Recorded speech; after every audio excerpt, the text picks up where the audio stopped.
Just check Okay. it's working. Yeah. Yeah, that's fine. Oh no, sorry. There.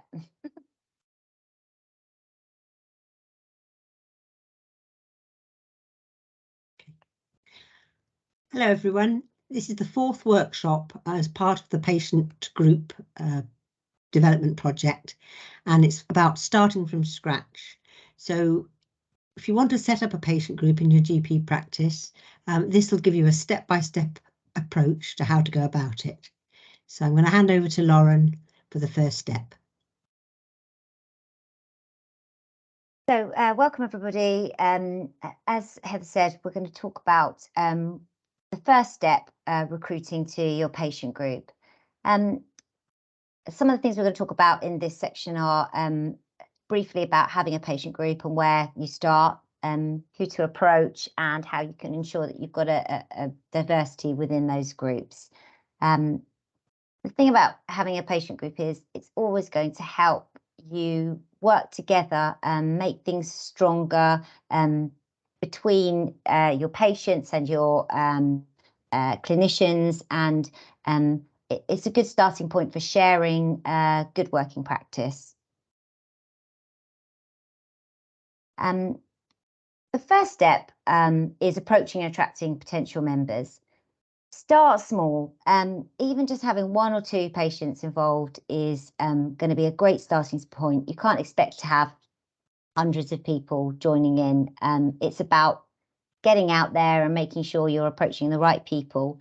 So things like starting with looking at your community and the sort of people that you could invite along, looking at the local groups that you've got, and reaching out to them via their newsletter, social media, and attending face-to-face meetings. So, for example, it might be things like getting in touch with the local WI, toddler groups, preschool groups, going to the libraries, gardening groups, and talking to them. You might give a talk about the fact that you're opening a group. You might be able to email them or put up posters there. You could use the screens in the surgeries to promote what you're doing, that you're thinking about setting up a PPG. Although certain people aren't going into surgeries at the moment, younger families will be, older people will be, and you can get those different groups of people involved in that way. Again, like I said, posters in local communities, notice boards, supermarkets still have those, local libraries, and articles in their newsletters. Within the surgery itself, obviously, you can ask the practice managers to send something out for you, either by text or by email, to let them know that you're starting this patient group. Social prescribers could talk about certain people that could start your core group of people that are going to sort of think about the meetings and the topics that you're going to look at, and pass on information. That's a fairly new role, but it's really vital within the communities.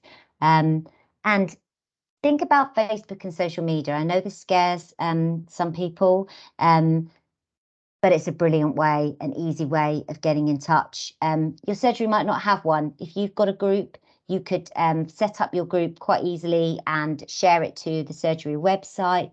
And you can post updates and let people know what's happening quite easily. And it doesn't have to be onerous. You don't have to be updating it all the time or even talking to people directly on there, but it's just a way of getting your messages out there. And the same with Twitter.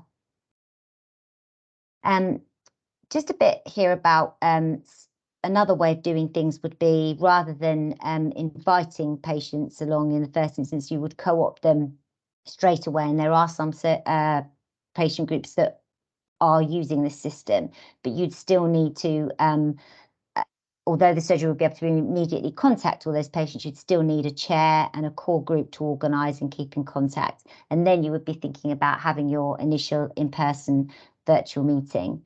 One of the things that I think is really important is to make it clear to people as you're starting to make contact with them, to sort of stress that this doesn't have to take all of your time. And the more people you have involved, the more you can share that out. It should be something that everyone's benefiting from. And I'm going to pass over to Heather now. Thanks, Lauren. Step 2 is setting up and running the meeting. So once you've got a few people who are willing to meet, think about what type of meeting you're going to start with. So it could be just that small group of 1 or 2 people, or you might want to open it up to a wider public meeting and do a bit of a launch. In which case you'll need to think about numbers, where it will be held. Some people use the surgery waiting room area, a village hall, a library. And you might want to think about a Zoom option too. You know, would it be worth holding something online as well? And then think about your topics. So you could make it really appealing and have a sort of health-related topic and invite people along to that. Think about the timing of it. You know, what about working people? What about young parents? Are you going to offer refreshments? Are you going to show a film? There's lots of things you can do in that initial meeting. And then think about who's going to chair it. So either have a patient chair, or you might want to invite a GP or the practice manager to kick it off. Make sure there's a simple agenda and a clear purpose and aims for the group without being too prescriptive. So you can keep it informal. Think about what you want to achieve. And if you want some tips, the Patient Association Toolkit has got some templates in there, and that includes templates for a poster, an agenda, terms of reference, and minutes, and that sort of thing. But the biggest thing, I think, is to be positive and inspire patients to take part and make it feel that it's going to be worthwhile for patients to get involved. So on the next slide,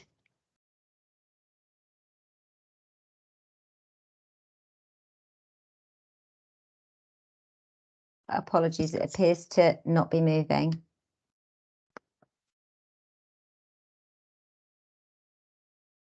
Thinking about what are the key issues for patients in the surgery. So when you're inviting patients to take part, listen to what their views are. Think about what are their ideas for solutions, and what skills do they have. You'd be amazed at the different skill set you've got within your patient population.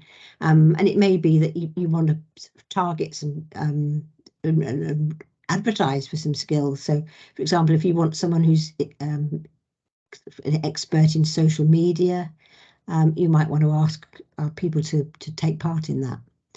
And then think about what tasks and activities could patients be involved in. Some patient groups have run really successful health fairs, information events, condition-specific support groups.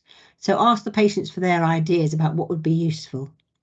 And be proactive and positive, and make it clear that this isn't a complaining forum or for bringing individual gripes and problems.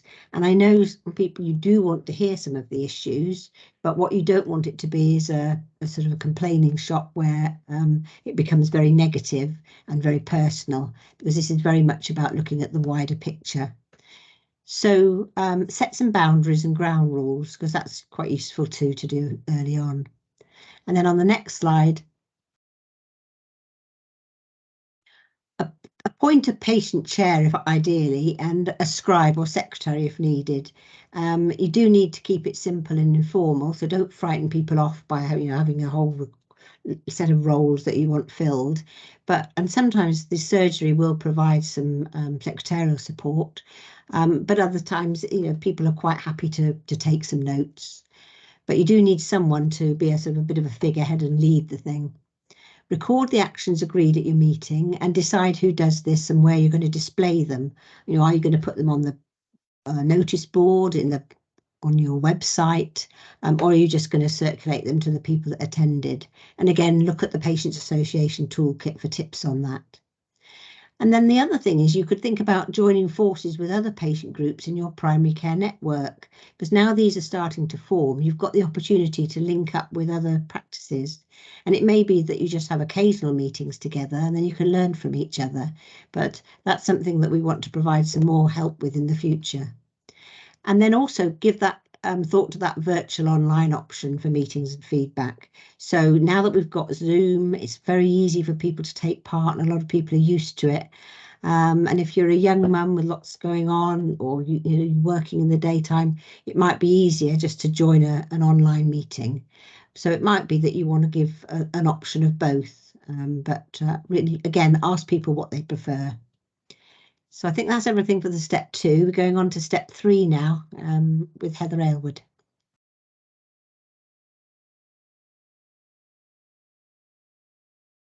You're on mute. Thank you. So the next few slides are about keeping in touch with your patient group, but also with your wider patient population and also the local community. But if we start with how you keep in touch with your patient group, and those are the group of people that have come together to support the practice and to take things forward in terms of any actions. So agree with the group members how you will keep in touch. So that will include frequency, you know, how much are you going to be in contact? How often are you going to have meetings? And what's happening in between meetings? Are you going to be sending emails? And at this stage, you might want to consider setting up a patient group specific email address, and that helps to keep that communication away from your more general emails, so it doesn't get lost in all those other emails that might be received. And it's good to encourage and even facilitate communication between patient group members, so outside of meetings, because this group of people will have ideas, they'll come together, they'll make plans. It doesn't necessarily mean that the practice have to be involved at every stage. And then how you're going to communicate, again, to be agreed by the group, and like most things, mostly will be digitally by email, but to consider those people who may well have lots of time, they may have energy, and they may wish to help the practice, but they're not going to be receiving emails. So you need to consider whether you need to have some hard copy of documents and stuff. And after those meetings, really, as Heather said, you need to log down what those discussions are, those actions, those next steps, and who is doing what, and to send information on the next meeting, the agenda, and updates. And there needs to be flexibility in that, because we all know that things get in the way of some arrangements, but we're often told by particularly patient group members that they go to a couple of meetings and everything was great, and then it all goes really quiet and they don't know what's happening. So that regular communication is really important to make sure that people still feel are enthused to take part and support the practice. Next slide, please. So this is step 4, and it's really building that wider patient involvement, and also thinking about working with your local community. So you look wider than just the patients registered at the practice, because community groups can be a really good source of resource and support, and particularly in terms if you're having meetings on a particular topic, then community groups are much more likely to want to get involved if it's an area that's of interest to them.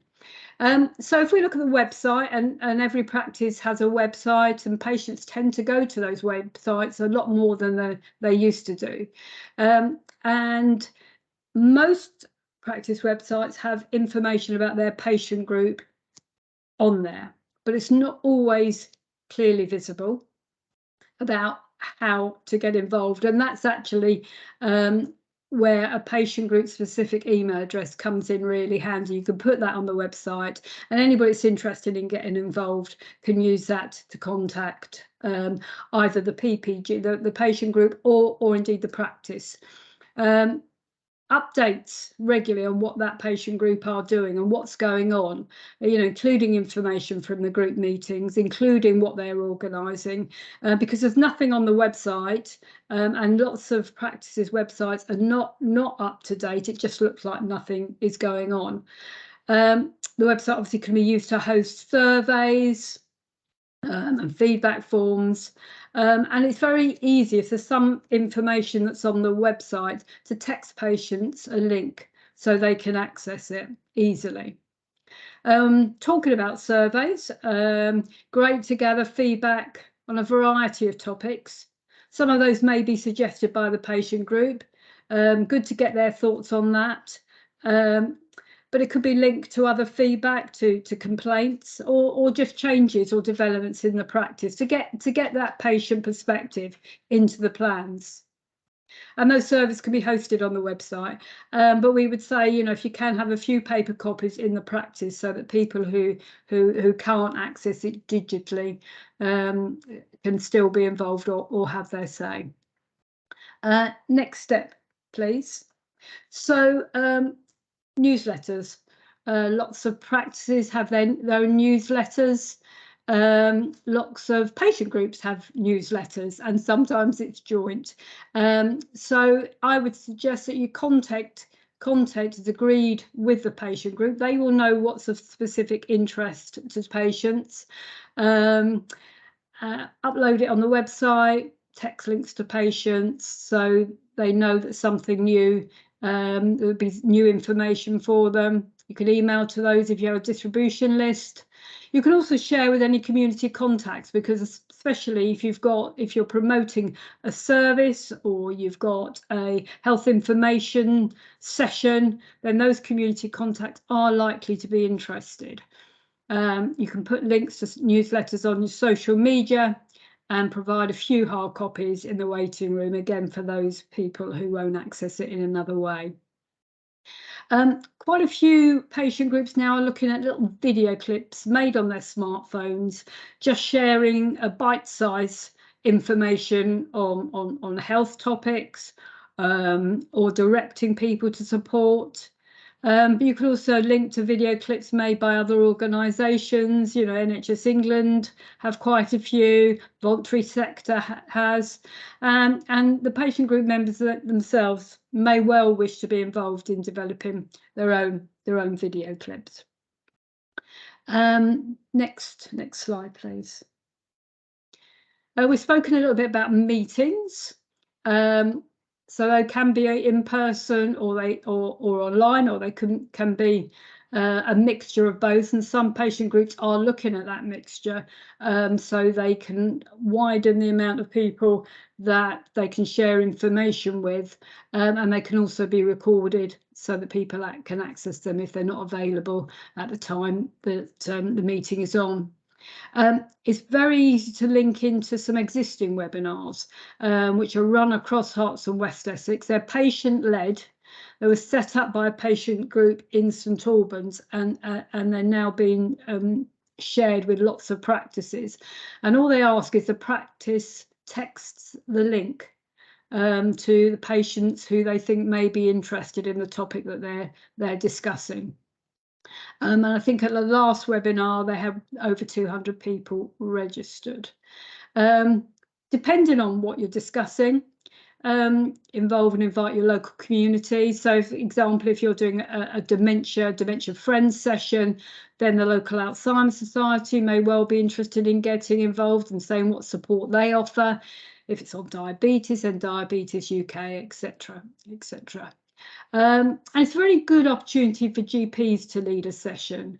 You know, they can answer questions on the topic they're presenting, and then they can also promote the patient group, or have at the end of that meeting a patient group meeting. So you combine the two, you encourage more people to get involved. And again, you know, if you're having a meeting, you know, send out the invite by text. Email. You could include information on your waiting area screens, put a few hard copies out. The wider you get the information out, the more people are likely to get involved. And it's all been mentioned a little bit, social media. Some practices have their own social media accounts, and actually some patient groups have their own social media accounts. It's a really good way of sharing information quickly and wildly, so it really broadens the amount of people that see it, gets to different demographics, and it builds that engagement again. If you don't want to put messages on your own account, you can post on community forums, rather than relying on people to find yours. And again, that gets a really wide audience. And you can share other organisations' posts. The ICB, for example, has regular social media posts on national awareness days, campaigns, etc., that you can share So you don't even have to pull those messages together. Heather, shall I just pass back to you for the final bit? Okay, thank you. We hope that you found that useful in going through those basic steps. But if you want more information, on the Patients Association website, there's the toolkit, as I say, with lots of ideas and a step-by-step approach in that. And also the National Association of Patient Participation Groups has a membership scheme, and some GP practices belong to that. So it's worth having a look at their website as well. There's our contact details there. Heather and Lauren are from the Integrated Care Board, and I'm from the Patients Association. So please contact us. We hope over the next few months to be able to provide some one-to-one support to your practices, and really help with reinvigorating your patient groups and making them a big part of your practice. So thanks for listening, and we look forward to hearing from you.